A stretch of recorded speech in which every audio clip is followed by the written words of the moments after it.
Welcome to a very nerdy version of YouTube Live from Tiny Shiny Home. So today we're going to talk about solar. You may notice Ashley is not here. She had to go do some laundry at the last minute, and she isn't really into all this electrical stuff anyway. Let me move my camera here. Hold on so you can actually see stuff. So she's hoping to be back here closer to the end of the call, but I'm going to be here sort of fielding questions about our setup, explaining some stuff, just kind of going through everything I can. Hopefully I will keep your attention. I know it's way better when both of us are here. But you know what? Sometimes you got dirty clothes and you got to go clean them. So, okay, so let's see.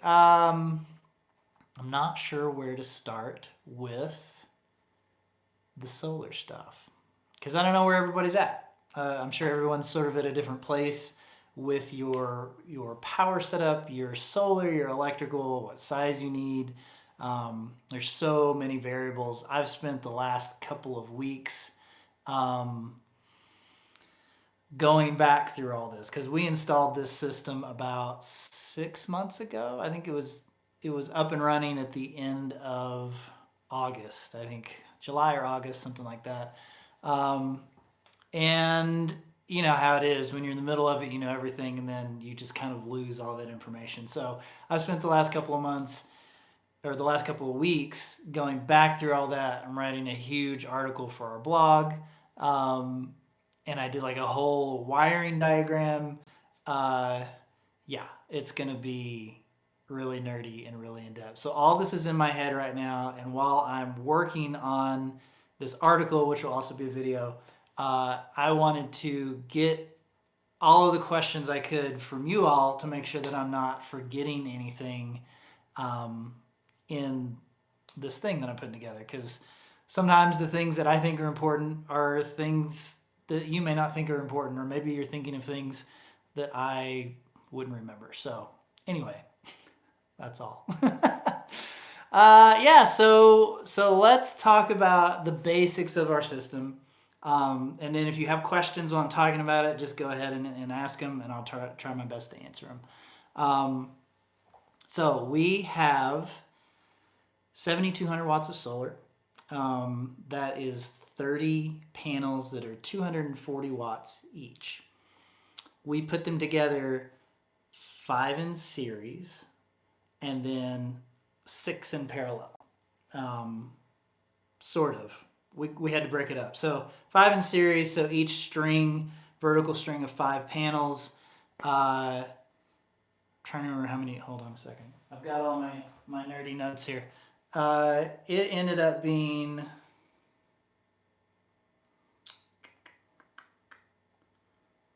okay, so each string is 1,200 watts, so you got 5 times 240.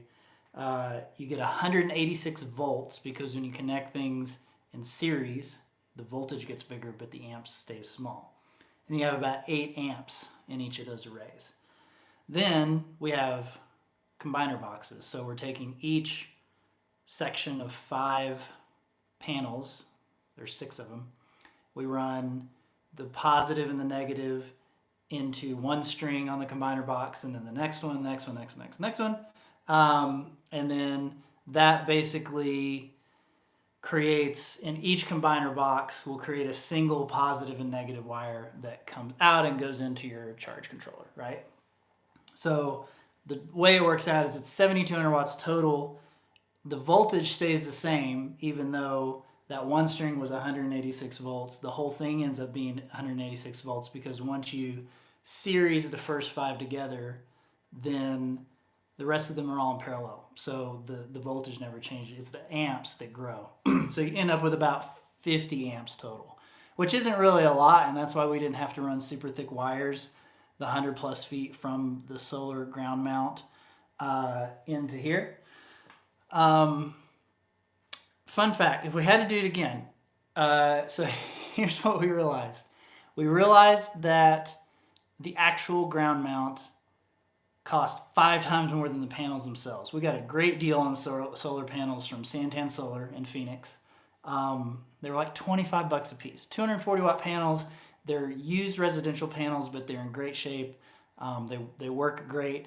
But at the time, we were coming from sort of our Airstream mentality of we've got to cram as much stuff as we can on the roof, and it can't be heavy and it can't be big, to, hey, we got 11 acres. We'll make the dang solar array as big as we want. It doesn't matter. But it turns out that building a solar array that big meant that the cost for the array was insane. The amount of cement and metal poles and the wiring and just all the other pieces that we needed to build that ground mount. Like I said, it cost about 5 times what the panels did. So, and part of that too is because of where we live. We get hurricane wind events. We have very sandy soil. We're high elevation, and so we're essentially creating a massive wind sail out here, right? And so we want to make sure that those panels don't fly off and damage someone else's property. It doesn't cause, a fire hazard. We want to make sure that's all locked in tight. And that was the engineering specs, is that we needed 5.5 foot holes that were 2 feet wide with pipes going way down in the ground. It was definitely a lot to engineer. If we had to do it again, all that to say, if we had to do it again, we would spend more money on the panels, like double the panel capacity. So they sell commercial panels that are closer to 450, 480 watts. And if we did that, then we could have made the ground mount half as big. Would have saved us a lot on cement and metal pipe. But the only I guess, good thing about that is that if we ever wanted to put those double capacity panels on this ground mount, we could totally do that because they're all basically the same size. We could totally rework any of that, and we already overwired it so that we could run more capacity if we ever needed to. So there you go. Building your ground mount, especially in our area, could cost you way more than your panels, so just keep that in mind. Okay, so let's, now that I've talked a lot, let me go back and see if there's any questions. Yes, solar does come from the sun. Let's see.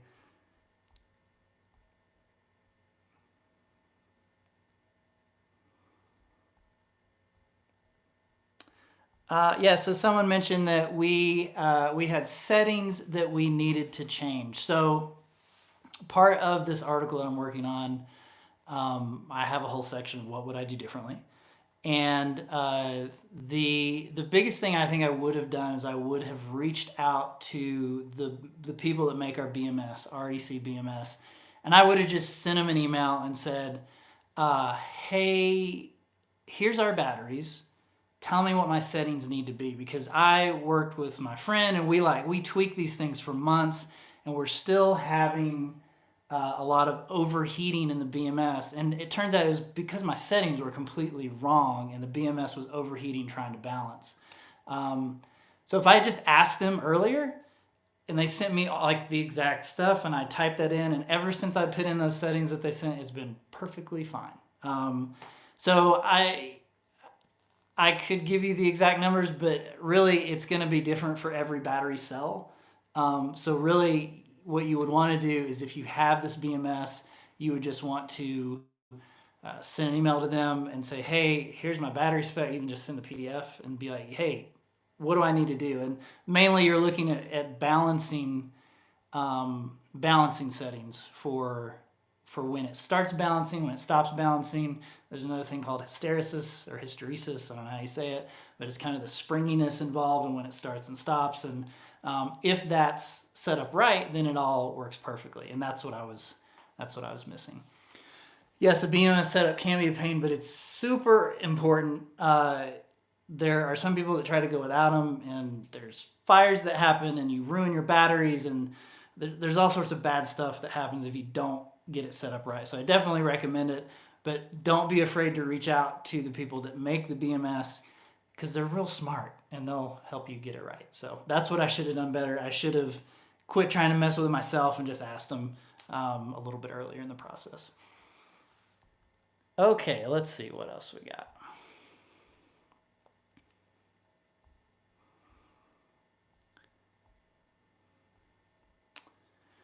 Yes, someone said they like our battery box. Yeah, so sorry I didn't explain, and I don't know if you can see, but so this down here, that's where all our batteries are, and then our breaker boxes are in there. So someone's asking if we're going to be covering any of this stuff. I don't know. It's not a priority right now. It really needs airflow, and so I don't know that if we did something, it would be like pretty far out and just kind of like cover this whole area. But again, it's not a big deal. It we'll get to it eventually if we really want to, but it's not high on our priority list with all the other things we've got going on around here. Okay, let's see.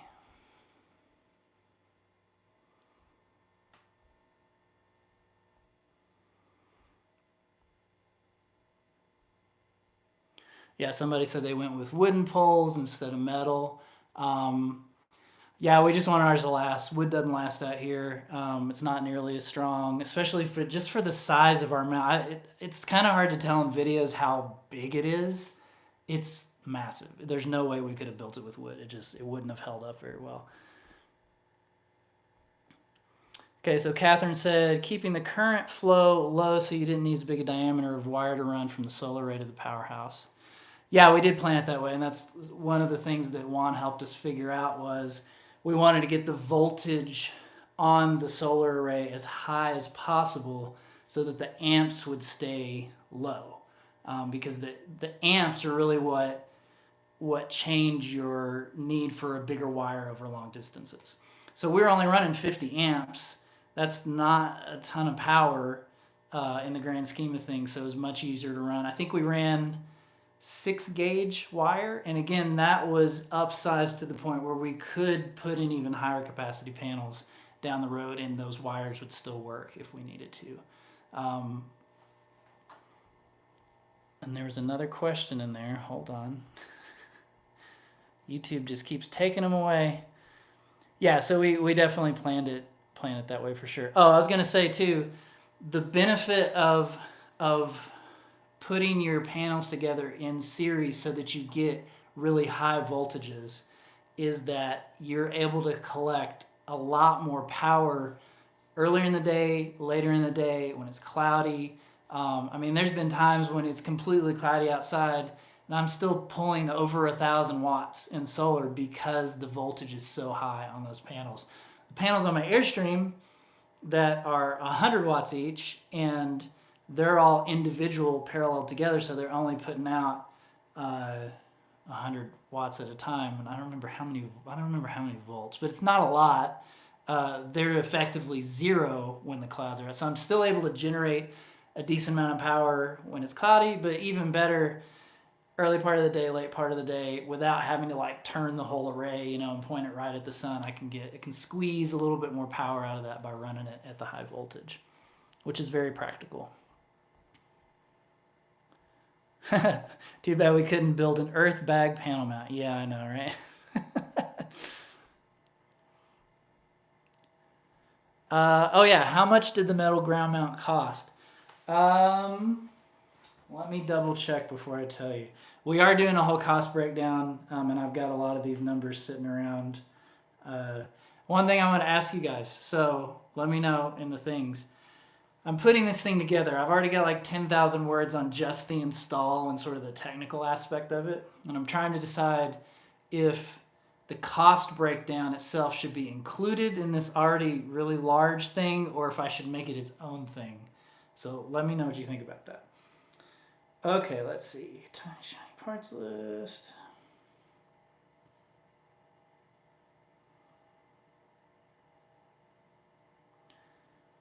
Okay, the ground mount cost almost $5,000. 2,000 of that was for the pipe, and again, COVID prices, so steel prices were all over the place when we bought those. We spent almost $900 just in concrete. The actual Iron Ridge stuff wasn't that expensive, and it's an important part of the system. The I think it was maybe like $1,200 total for all the Iron Ridge stuff, which is really reasonable. Really, what killed us were delivery fees. Honestly, we had to have the pipe delivered, and we had to have the Iron Ridge stuff delivered because we didn't have a flatbed trailer. Those were $300 a piece, so it's like $600 just in delivery fees. So if you have a flatbed trailer, you should be able to get this a little bit cheaper. But definitely the biggest part, the biggest cost of that was the steel pipe and the cement by far. Yeah. Yeah. Okay. Let's see, what else do we got?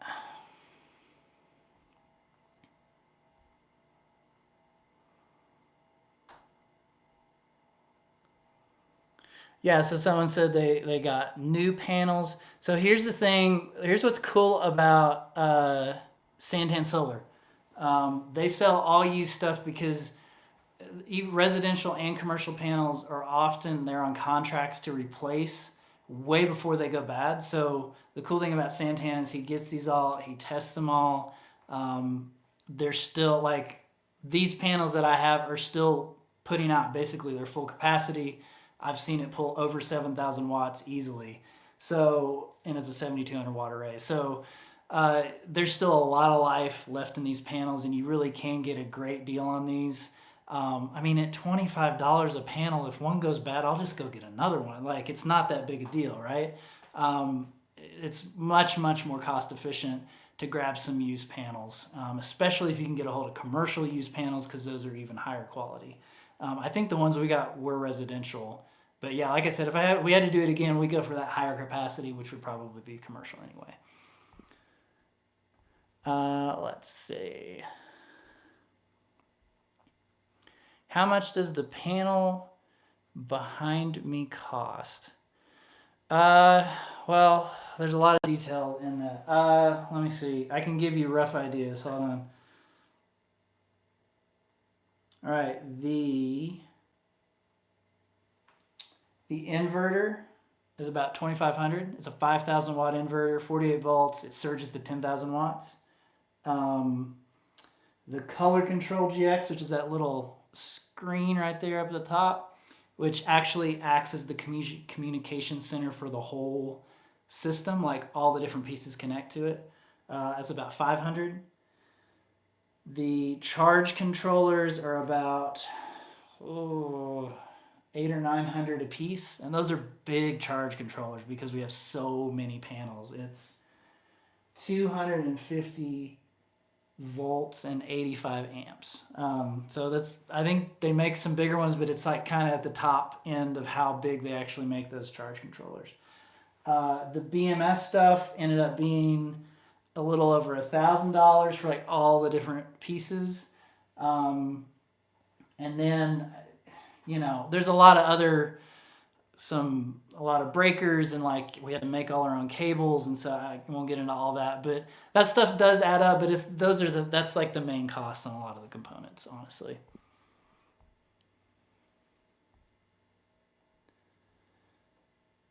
Let's see. Where did the batteries come from, and how much voltage each? Great question. So, a big part of this battery setup, and a big reason that we're spending so much time putting this video and this cost breakdown together, are because these cells are straight from China.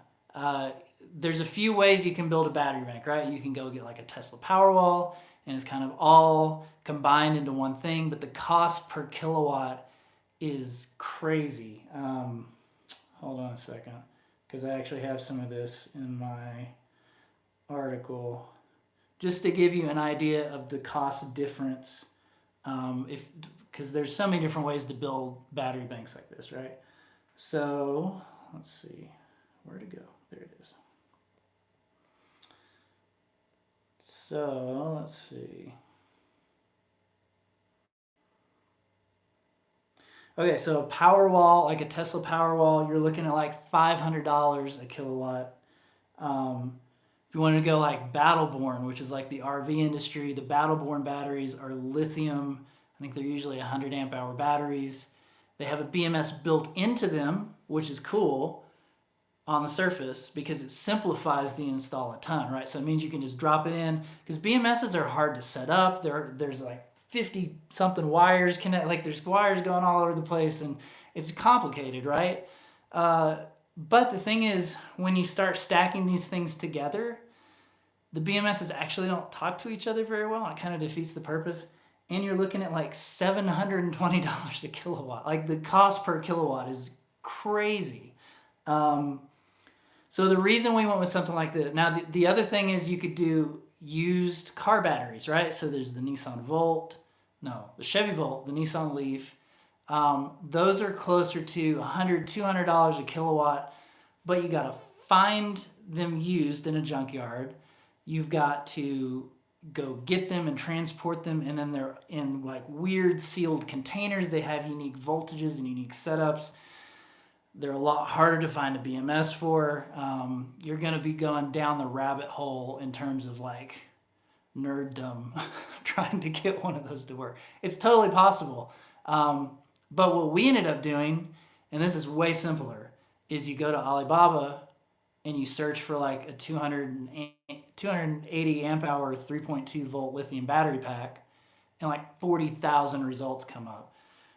Something happened in China the last couple of years where I guess like a patent opened up or something, like, and everybody is making lithium batteries now. And they're all pretty much the same. Like when in my research, it's kind of like Tesla's the only one that's made here in the States. Everything else is just, it comes from China. They make lithium batteries. They're really good at it. Now, that being said, so all I have to say, the cost per kilowatt for something like we did is, where did it go? It's closer to $130 per kilowatt, not 700, not 500. So this whole battery bank, it's a 28 kilowatt hour system. It's 32 cells, only costs $3,700. If you were to go to a solar installer and be like, hey, I want 28 kilowatts of power, they would give you an insane price for that much storage. So there's a few caveats. Alibaba's weird, first of all. The way that they take, do I worry about fires with batteries from China? No, because all the batteries come from China. Because they're the ones that make all the lithiums. As long as you're looking at grade A lithium cells, look for EVE or REPT, those types of cells. Like I said, they're all pretty much the same thing. And a big part of keeping them safe is going to be that BMS. The BMS is what's going to make sure they don't overcharge, that they don't overheat, which the overheating is what causes fires.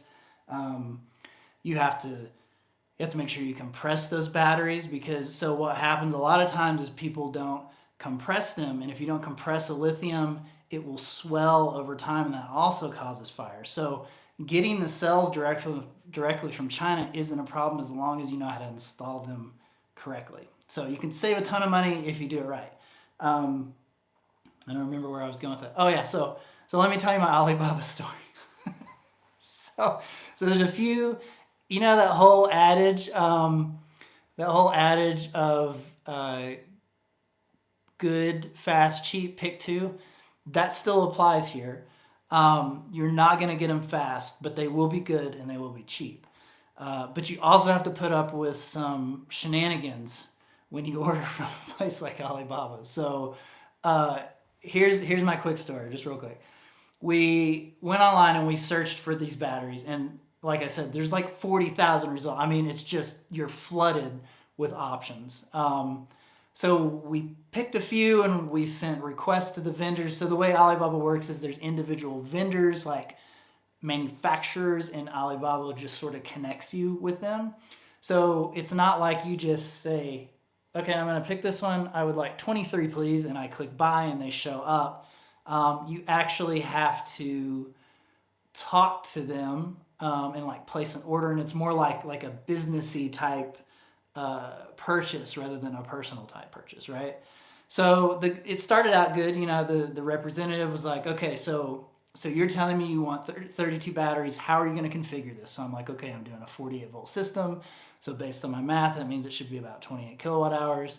I'm going to do this and this and this. And they're like, so are you using this off grid with solar, like in a boat, like an RV? Like, what are you doing with it? And I explained all that. And they're like, okay, cool. Yeah, that sounds good. Here's a price. And I looked at a few different ones and picked the one that seemed like the best price. And then I'm like, cool, I accept this. And then I went to go pay and immediately started running into problems because Alibaba didn't like my first credit card. And then because it didn't like my first credit card, apparently I wasn't allowed to pay with credit cards anymore. And like Western Union was an option. And I'm like, okay, whoa, this is getting real sketchy real fast. So honestly, I almost bailed at this point because I'm like, well, like I'm not doing Western Union and I can't use any of my credit cards. But PayPal was still an option. So I was like, well, PayPal has pretty good buyer protection. So I'll go. So I did PayPal and it went through. And I'm like, cool. And then, and I was trying to get him here fast because our friends were coming to help us put this whole system together. I wanted to make sure we had enough time to get them here. And then like 2 days later, I get an email and they're like, hey, so the cells that you wanted, they're EVE cells, we don't have those in stock anymore, but we have these really similar batteries that we can sell you at the same price. And it got like totally wheeling and dealing. And it was a really weird, almost felt like a cultural thing. And I just felt really uncomfortable with it. And I was like, I'd really just like the batteries I paid for. And they're like, we're not going to have them for 6 months. And I was like, well, that's no good because we're in the middle of COVID and shipping is all over the place. And so I went ahead with these other cells. It's basically the same thing. It's called REPT instead of EVE. And it's just like a manufacturer. It's a newer manufacturer, so there's not quite as much information known about them online. But like I said, so far these things have been great. They've been perfect. Then came the shipping, right? So you're not going to get these fast. It's going to take a couple of months. I think the hard thing for me was, they gave me a tracking number immediately, and then it never updated like the whole time. And so every once in a while I would send them a thing, be like, hey, any update on where this is? And they would send me like a shipping manifest completely in Chinese. And I'm like, well, this doesn't really help me. And then finally they're like, okay, it's in the port in California, but because of COVID, everything's backed up. So it's like in the port. And then a couple of weeks later, I emailed them again and they're like, well, it's in customs and we don't really have any control over it. And then a couple of weeks later, they just showed up. And that FedEx tracking number they gave me at the very beginning of the thing still never updated. Like the dude just showed up with 8 big boxes. So now that I know that, I'd be a lot more comfortable going through that process, sort of knowing what to expect, because it's just a very different process than if I was going to buy something off Amazon, right? Where it's like you click it, you get what you ordered, and it shows up 2 days later. It's a whole different thing. But if you want to spend thousands and thousands of dollars less on a big battery bank system, I think it's worth that sort of friction and the difficulty as long as you know what you're getting into, right? The other thing to mention is that Alibaba, again, acts as a middleman, and what they do is when you pay for the batteries or whatever, they take that money and put it into escrow. And then, I guess escrows, or I don't know, they hold on to it. And then once you actually get the batteries and you sign the release form that says they look good and you accept them, then they release that fund to the manufacturer. So even though it felt like super sketchy, there are protections in place. There you go. That's my Alibaba story. Let's move on.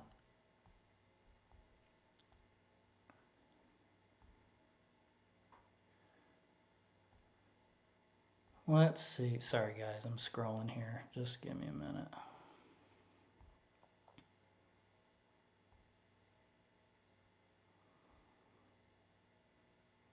Okay, we answered that. Where did the battery cells come from? Oh, good question. How loud does the system when it's under load? So you can tell right now there's not a lot going on. I think when it gets up to about 1800 watts, the fan kicks on and it starts making noise, and it definitely can get loud. Fortunately, most of the time, there's not really anything going on. In the summer, when both ACs are on, it's definitely noisy.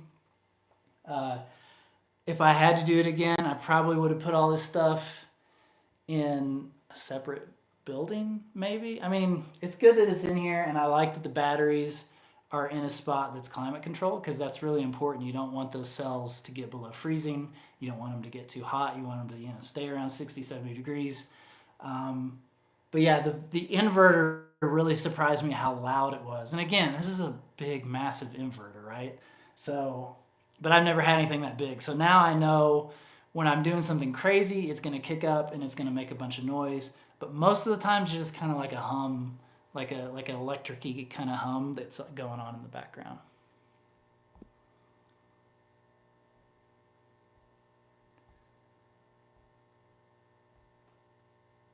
Let's see. Sorry. Questions.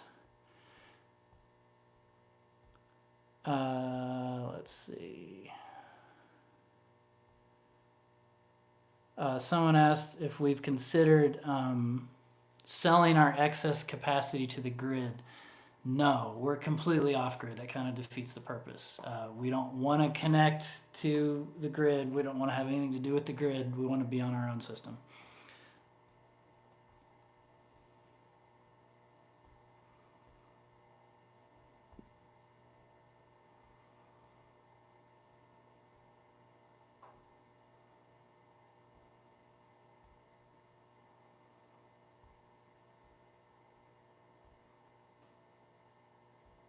Is it single or double phase? No, we decided to stick with 120. No, that's not really an answer. It's single phase. So we're doing 120 because we decided that we're going to heat with as many other methods as possible, whether that's gas or wood. We decided not to go with like a dryer because we're, low humidity, sun all the time, we can dry our clothes.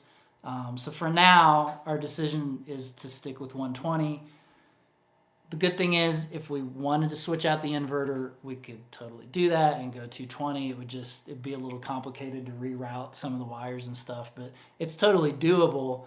And if we did that, probably what we would do is just take this battery bank and double it, so that we have power for both legs. Yeah.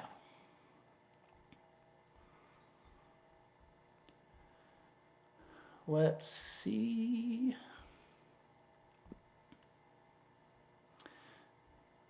So someone said that Tesla put soy wire made on casing and the wire on the wires, and the mice eat it. So yeah, we have a newer Ford F-250, and they do the same thing. We had pack rat problems when we were traveling, and I guess depending on where it is, like we shouldn't have mice in this building, but if you had like a little shed that rodents could get into, that could certainly be an issue if the wiring is something that they want to eat. You don't want them chewing on your solar wires and stuff. Yeah. Someone else said their batteries from Alibaba are doing good. Sweet. How did we determine how many solar panels we would need, and if you pull extra power you aren't using, are you able to sell it to the power company? Yeah, I was just thinking about this the other day, because it's the hard thing with solar is inevitably you want to build a system for those weird times when you don't have a lot of sun. So depending on your area, like here, we're not going to go more than 3-4 days without some sun. So we don't need that big of a battery bank to buffer that. But even then, we're back up to 100% by 10 or 11 o'clock most days. And so we're losing a lot of power, but it's important because for those times when we really need it, when we're in the summer and there's a lot of rainstorms and we're running multiple air conditioners, we're going to want that extra capacity, and we're going to want the extra panels to fill that back up quickly. That being said, also at this point, this system is designed for our Airstream, for this solar shed, and also for our house. We haven't built the house yet, so we're only using a fraction of this system right now. As we bring it up to capacity, as we build the house out and start connecting all manner of other things, we'll really start to see if we calculated properly on the battery size and the solar size. And again, like that may be when we say, oh, well, maybe the solar panels, let's switch them out for those double capacity ones because we really need more power generation now that we're using everything in all these different buildings all at the same time. Also, I'm sure there's some way to calculate that. We talked with Juan and Michelle from beginning this morning and just kind of spitballed a bunch of ideas and kind of came up with that number. And I don't know exactly if there was any math involved, but there's probably something online that can help you figure that out.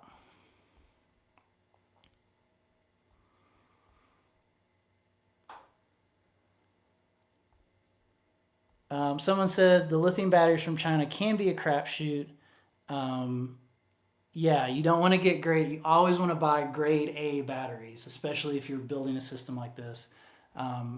And you know, I mean, they all say grade A, but it helps to go with reputable companies that have good ratings, all that stuff for sure. You do have to do some research there. Yeah, and someone else said that lithium iron phosphate batteries are a much safer chemistry, which is true. They're very, very stable. Yeah, there's a lot of good research. A lot of, these things have been out for a long time and they just keep getting better and better. And they have really gotten to a point where a lot of people can make them really safely. And so that's why we felt comfortable going with the batteries straight from China. Because like I said, they're pretty much like Battleborn, like Renogy, all these people that are selling you lithium batteries here in the States, they're all buying them from China.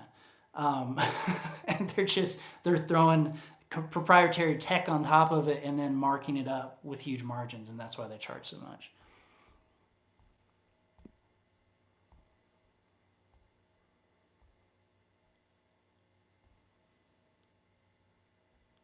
Someone said, wow, what a lot of hoops to jump through. Yes, it was a lot of hoops. Uh, Thankfully, I wasn't the first one to do it. There's a lot of people that went before me and kind of gave me the confidence to do it. So I'm hoping I can pay that forward and just help you know what that process is, because it was a little sketchy. It was real sketchy, and I was a little worried for a while, but they finally showed up, and it was all good. So, how are we doing this winter? Have we gotten snow? We got a little snow in the mountains this morning, actually, but no, it's really been a pretty mild winter, all things considered. Thank you. Have you noticed a population expansion in our area? I mean, every once in a while somebody new shows up, but no, not really. Let's see. When do you plan on building your house? We are definitely hoping to start on it this year sometime. It'll probably be later in the year, but we're already drawing out plans. And we've got a few more major projects we have to finish before we can start on it, but definitely like soon. We're going to be almost 2 years into our opt-out permit. We're going to have to get an extension. Yeah, but we got to get started on it soon for sure.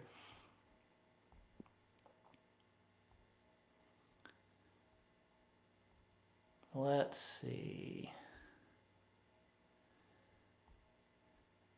Are there fans that will help cool the batteries? I got some. I actually got a 48 volt fan, but turns out because it's in this Earthbag building with a mini split, they don't really heat up. Like they're always at a good temperature. I haven't had to worry about cooling them off at all. If we start putting more loads on them, bigger panels, it's charging faster, the amps go higher, they could get hotter. Maybe we'll put that fan in, but so far we haven't had to do it yet.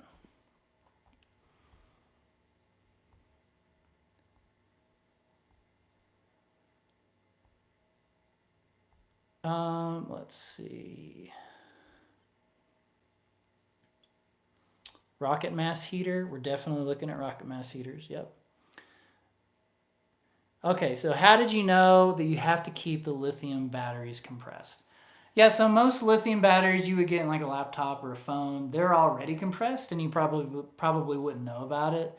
And a lot of the lithium batteries that you might buy pre-made, like a Battleborn or a Renogy battery or something you would put in your RV, they are also compressed already. But usually that's all enclosed in just like a plastic housing. If you were to crack it open, you would see the metal straps around it, like keeping it all together.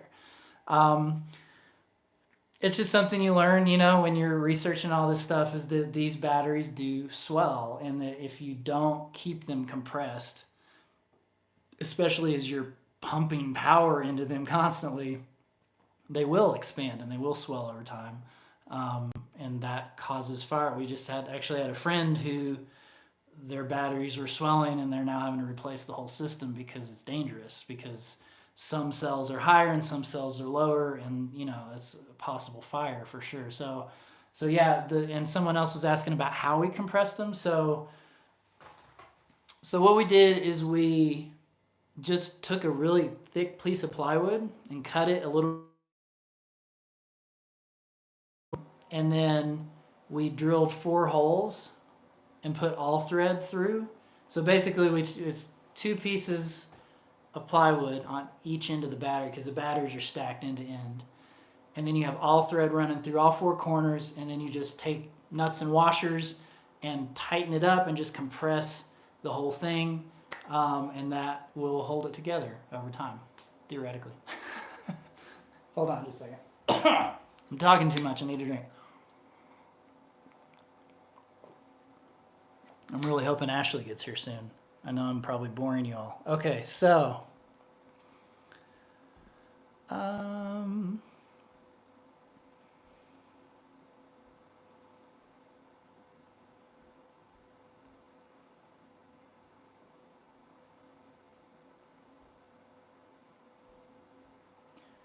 do we live close to Vegas? No, we don't. How affordable is land in your area? So the fun thing with rural land is that people can ask whatever they want for it, so prices are all over the place. And a lot of places you can't actually legally get to. It's a whole thing. It's very complicated. In general, though, the cost of actual land out here is pretty cheap, all things considered. But most of it is completely raw land, so even if the land is cheap, you're going to dump a ton of money into developing the infrastructure to live out here.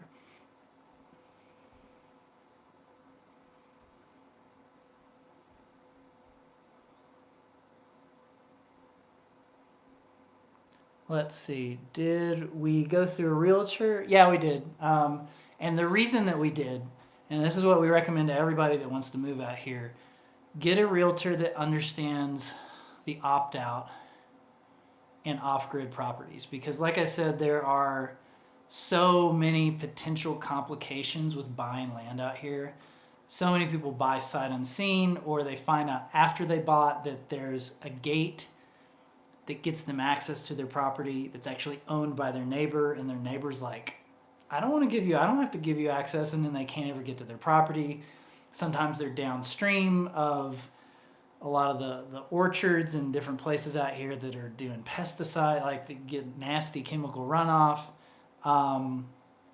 There's a lot of, we've talked to a lot of people that have run into a lot of weird issues out here for sure. So we highly recommend working with a knowledgeable realtor that will help you sort of avoid those landmines, because too many people we know have tried to buy themselves and ended up just having to sell or move on or take a loss, or just because things didn't work out. So it's tricky for sure. It's tricky. So we did use a realtor, but we bought directly from the owner, so no banks were involved or anything like that.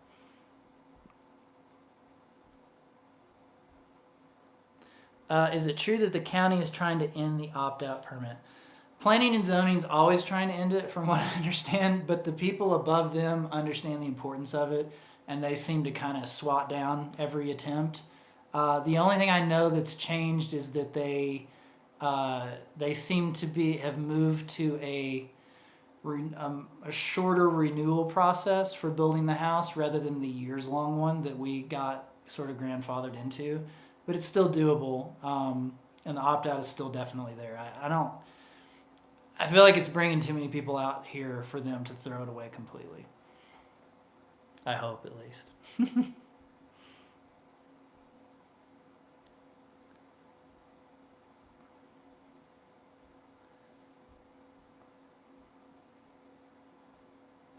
So we must build a permanent home. Yes, we have to. The whole point of the opt-out permit is for a single-family residence. So, yeah, you can't just live in a trailer for the rest of your life out here. You have to be moving towards completion of a home, and then the trailer cannot be your home after that.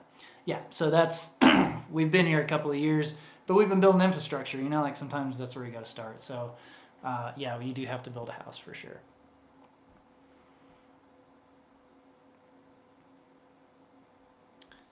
Are we going to do the breakdown on our website? Yeah, for sure. Both of the, and that's actually how I start a lot of these more technical projects. Is I actually write, and so we start with a blog post, and that'll go on the site first, and then we'll use that blog post to make a video to go along with it. There will be a full like wiring diagram that we'll be putting together, which may be something that we charge for. To get like a high-res version of it. And then I'm also going to be working on a calculator to sort of help you calculate all the pieces, all the materials you would need to build your own setup using this setup that we're using. Because it's not just about, the big stuff like the inverter or the charge controller. It's all the different wire sizes, the welding wire you need to get, and then you got to get ring terminals you have to crimp on. You're creating a lot of your own wires. There's little circuit breakers and stuff. Oh, hold on. You made it. Hi. Hey, I'm glad you made it back. Sorry. I'm talking so much, I'm losing my voice. Yeah, my throat hurts. Did I miss all the nerd stuff? Oh, we're still being nerdy. Okay. Yeah. Do you need me? Yeah, I need you. I always need you. Okay, let's see. YouTube. Questions. Yeah, like I said, we're going to put the breakdown on the website. Arizona is awesome for solar. The expected lifespan of the system, I don't remember. Lithiums have a lot of life cycles, and I'd have to do the math, but I think remembering when we talked to Juan, it was like 10 or 15 years. But I thought that it was 10 or 15 years if it went all the way, like you charged it all the way, but because you're not charging it all the way, it's even more. Possibly. So there's this whole other side to it of, you may have noticed in like phones and computers recently, a lot of people have started doing where they only charge it to 80% until like right when you need it, and then they'll charge it the rest of the way. The reason for that is if you charge a lithium battery only about to 80%, you extend the lifespan of that battery by 2 to 5 times or something crazy. So the idea is that we're running our system actually at about 80% of its capacity, and as a result, it should last even longer. But I do not know those numbers off the top of my head. Hopefully I'll try to get that into the article when I work on it. Good question, though. It should last a really long time, is what we're trying to say. Yeah. And at the end of the day, again, the batteries only cost $3,700. If we need to replace all the batteries 10 or 15 years from now, it's a pretty good investment. Yeah. Yeah. It went all the way down again. It always goes all the way down. Sorry. Do you want me to pull up on my phone? Would it help to like figure that out on my phone? Maybe. Someone said compression is misleading. You don't want a bunch of pressure. You simply want to mechanically constrain the cells. Yeah, I guess maybe compression like isn't the right word. We're not. Well, it is compressed, but it's not like we're like smashing. We're not making them smaller. We're just keeping them from growing, if that makes sense. Yeah. I don't know what to look for. I don't know. Sorry. Not all counties in Arizona have the opt-out. Yeah, Cochise County is the only one that we know that has an owner-builder opt-out. Here, I got it. Yeah, it's very county related for sure. Here you go. That's where you're at. Oh, okay, sweet. How come we don't have a washing machine? Oh man, we've been talking about this recently because up until a couple of weeks ago, it's been not a huge. I mean, it's a pain, but it was like right on that line of, well, we can get a lot done really quick if we go to a laundry. And that's coming from our traveling days, right? Where we were traveling full time, and it was actually just much easier to find a laundromat and get stuff done. But the laundromat just jacked their prices up here. One of them. One of them did, yeah. But the other one has been deteriorating very quickly. You have to know which machines don't Like work. half of the machines don't work anymore. So I've been going back and forth on whether or not it's worth it because I don't want a regular washing machine. I just want like a manual one from Layman's, but it's super expensive. But I know it will last. yeah, So it's like go back and forth. It's complicated because a traditional washing machine introduces all sorts of fun things. Like it needs power, it needs hot water, It needs shelter. It needs a way to drain. It's complicated. Now the good thing about yours is that all it needs is a place to drain. Mm-hmm. And if we want hot water, we'll just have to like boil it or something. And the other good thing about the one I want, it's from Layman's, by the way. If anybody wants to look up a hand washer from Layman's, it's $1,000. Yeah, it's crazy expensive. Kills me. But I would be able to do laundry like one load a day instead of like taking 30 minutes to drive into town, an hour and a half there, and 30 minutes back. I would save on gas. I would save my time. This is where it's just in the past like couple of weeks, it's started to reach that tipping point of, well, the cost per load has gone up enough, and also there's all that time and then inconvenience and the gas, because it's, all the laundromats are at least 30 minutes away. Let's get over here. Oh yeah. So we are definitely looking into something, but if we do, it'll probably be the manual one, just because of all the other complications. Yeah, I don't want to have to build a building for it. I want to get that house going. Right. Yeah, for sure. Yep. But I also don't have $1,000 just laying around, not being used. Guys, we have other stuff to buy right now. Yeah. So many other things. Let's see. If you knew what you know now, would you have done differently? Would you do it again? So I have a whole section in the blog post where I talk about all the things I would have done differently. We've already talked about some of them, how I would have done higher capacity panels. I would have just talked to REC and got those settings a lot sooner. But they're all pretty minor, like in terms of like, are we dissatisfied with any of this solar stuff? No, it just runs and it's awesome and we don't have to think about it at all. It's amazing. It is really cool. It's amazing. And it was like half the cost of what we would have paid to get somebody to come out here and install. Did you ever look that up to see what competitive kit would be? I'm guessing well, I know at least we already talked about cost per battery, and the batteries are like 5 to 7 times more expensive. Mm-hmm. But the entire system, I'm not sure. Yeah. Just knowing other people in the area that have spent money on kits for solar, like they spent so much more money. Way less power, way less everything. And way more problems too. And it doesn't work half the time. Yeah. So I feel like we got it pieced together really well. Yeah, so thankfully we had some really good advice from Juan and Michelle beginning from this morning. And the cool thing is that with a system like this where it's pieced together, if one of those components go bad, they're way easier to place than a single like monolithic pre-built system where if you've got your inverter and your charge controller and your BMS and everything like all inside one unit and something goes bad, like what are you going to do? Like you got to call your dealer and like they send you a whole new unit or send somebody out. This is much more standard components. Like we're just connecting our own wires. If a wire goes bad, we'll just replace the wire. I don't know. It seems like a better system for someone who lives so far away from society in general. It seems like a better system. Oh, jeez. My throat hurts. I'm sorry. More questions? Yeah, there's more questions. Do you want me to read them? I'm sorry. Septic system. What?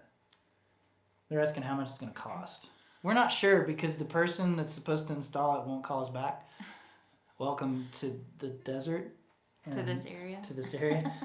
So it might be different than what we thought. So I don't know. We'll see. We'll get to that eventually. Let's see. 80% rule. Yeah. So someone's asking about the 80% thing. I'm not sure what else to say other than that newer research has shown that if you don't keep your batteries pegged at 100%, if you keep them lower around 80 to 90%, the lifespan of that battery is dramatically increased over time. So the life cycles will extend because you're not, I don't know. It's just the battery likes it more. I don't know what else to say, but 80% is good. There you go. That's my technical explanation. You like that? Sounded like my explanation. Yeah, sorry. Will we dig a well? No. In this specific area, I mean, wells are great in many areas, but in this specific area, the wells are drying up pretty quickly, and so we're going to do rainwater catchment.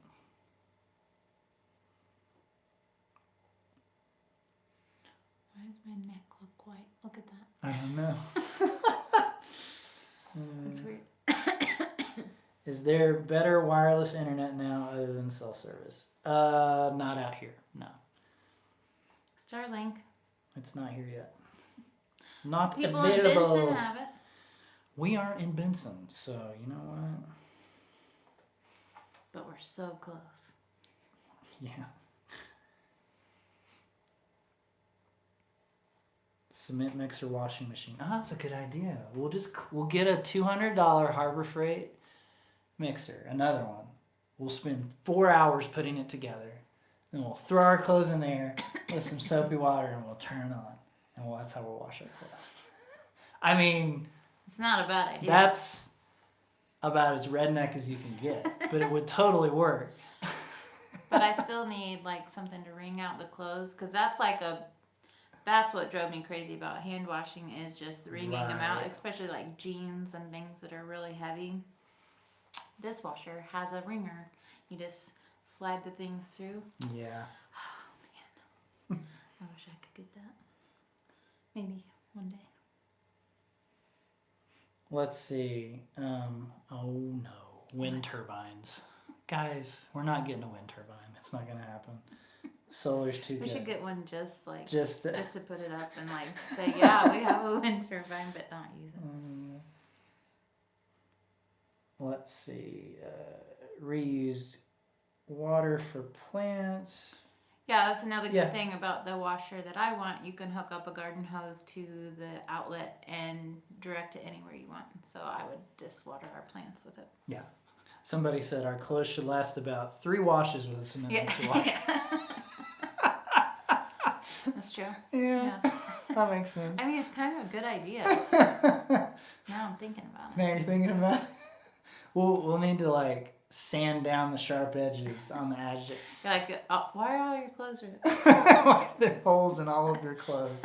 There already are holes in all of our clothes, so we probably wouldn't notice much. No, we do not have enough wind for wind generation. Wind turbines are not efficient. They're just not. Well, we won't go into noisy and they are ugly and. Well, too, they don't generate a lot of power unless they're going at full speed. Right. And we don't have. We have bursts wind of wind, but we don't have. It's windy, but it's not that windy. And it's only at certain times of the year too. Yep, that too, for sure. Maybe if we lived on top of a hill and it was more windy. Yep. Are the kids still enjoying the process? Yeah. Yeah. They're getting psyched about the house. Yeah. We're all getting psyched about the house. Yeah, we keep talking about all the plans for the house, and then we jump over to our plans for the barn, and then we jump over to, I think Jax is like, I think my house is going to look like this. And yeah. So we definitely are more excited about dreaming. We just really want to get that house done.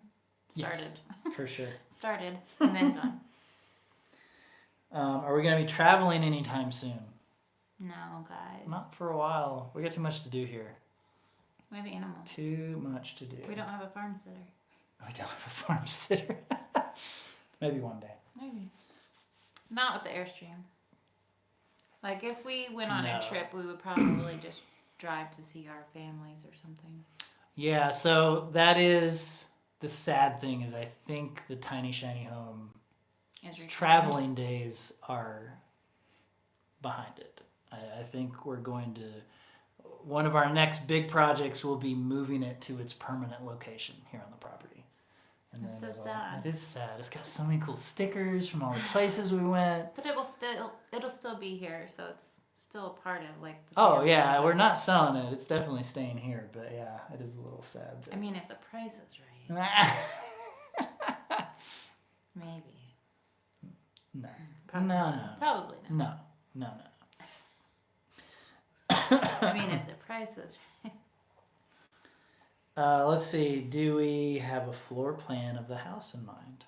Yes, we do. We do. We are knee deep in that. We have a really good idea of the basics, but we've got to work out the like real dimensions. Mm-hmm. Our first initial drawing, the rooms were a little too small for 2 kids per room.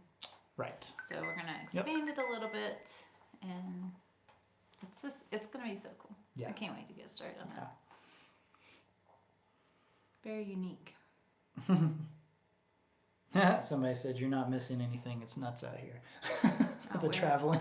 Oh yeah. Yeah. I feel like we really hit it at a good time. We came off right as COVID hit, and like I can't imagine traveling during this. It does seem like things changed quite a bit.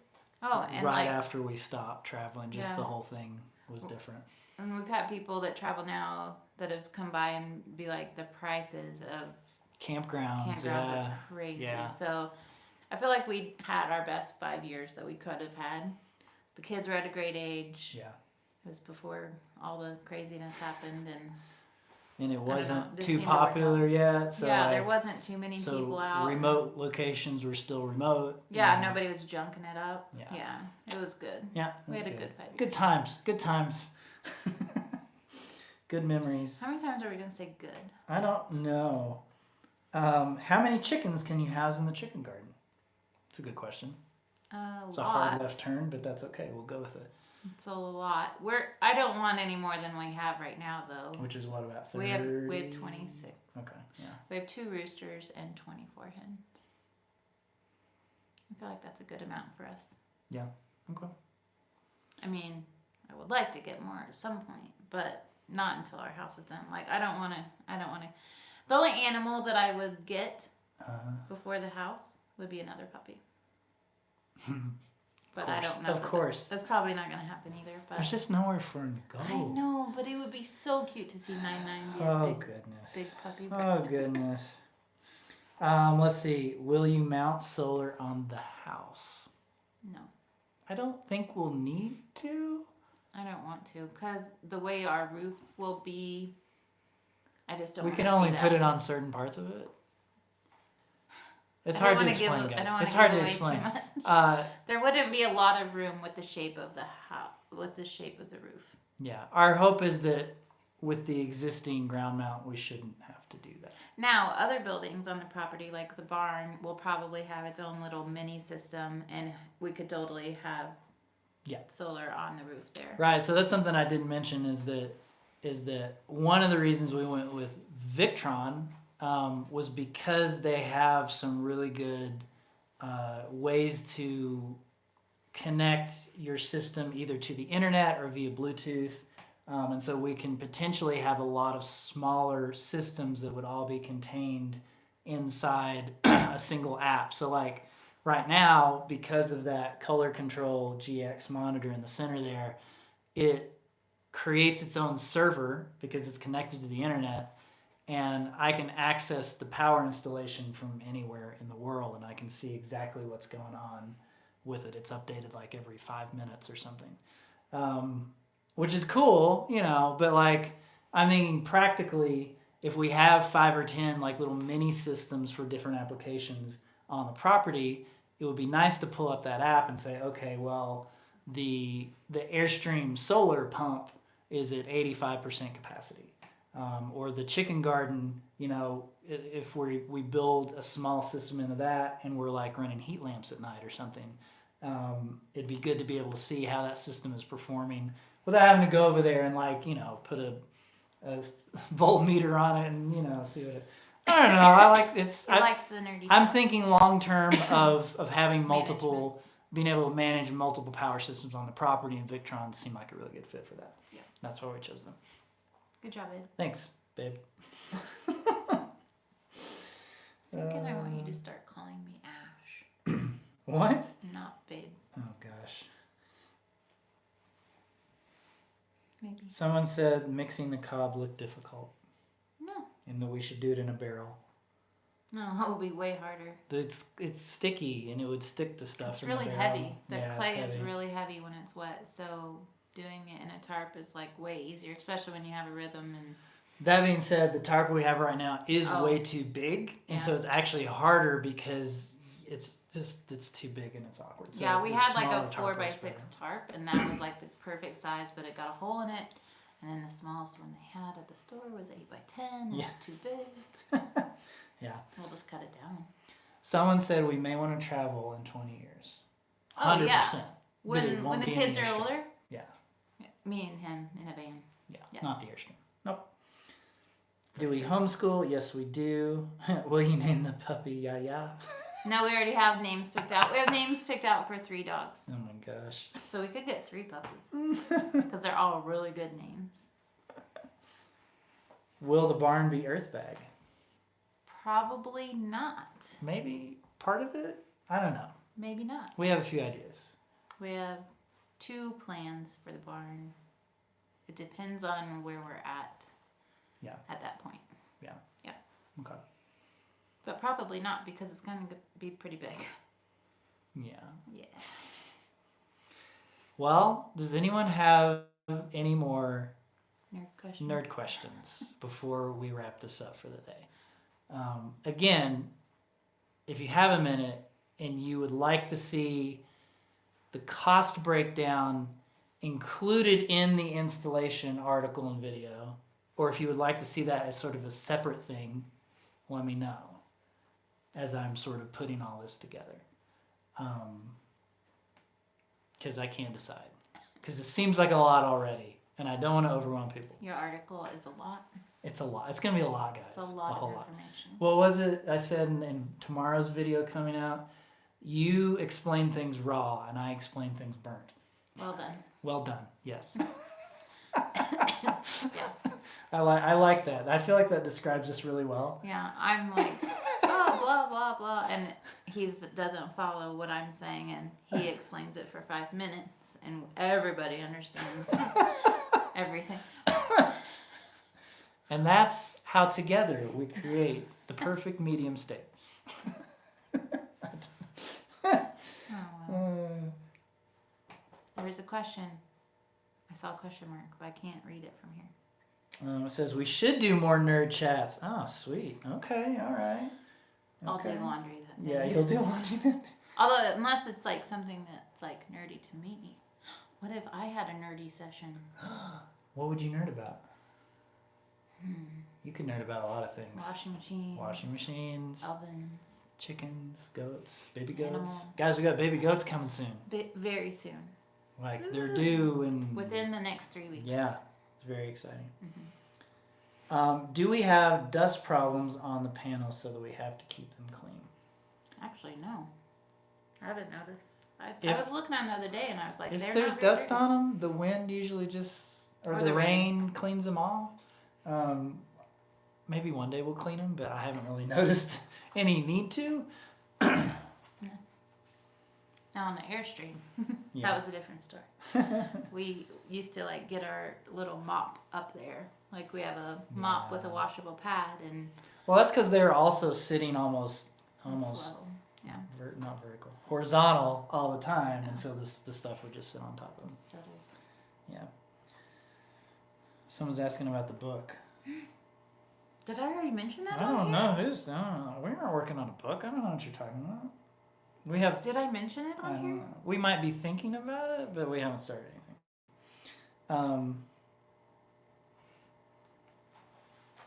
I want to write a book.